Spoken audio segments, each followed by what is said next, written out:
Maraka kgaolo ya pele temana ya 35 ya re ho sasa a tsoha e sale ka meso a etswa tlung, mme a ya felleng a rapela teng, mme Simone le ba nang le yena ba ya mmatla. Ya re ha ba mmona ba mmolella ba re bohle ba o batla. Jesu a re ho bona, a re ye metsing e re teetseng hare ke tle ke rute le teng, hobane ke tletse hona.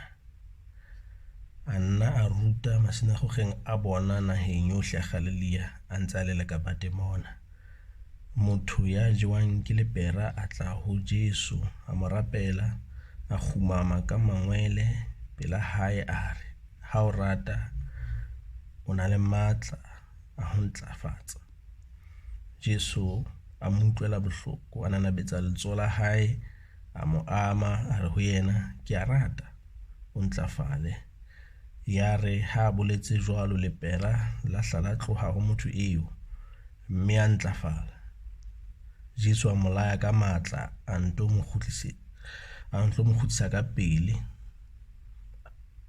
a re ho yena, bona o seke wa bolella motho letho, mpe o ye o ipontshe ho moprista, mme o ananele ntlafalo ya hao ka se laetsweng ke Moshe, e tlebe bopaki ho bona.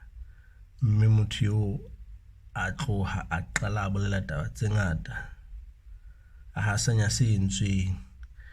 Jesu a ba sitwa ho kena metseng pepeneneng, a mpa a ithutela ka ntle felleng, moo batho ba neng ba etswa ka hohle ba ya ho yena.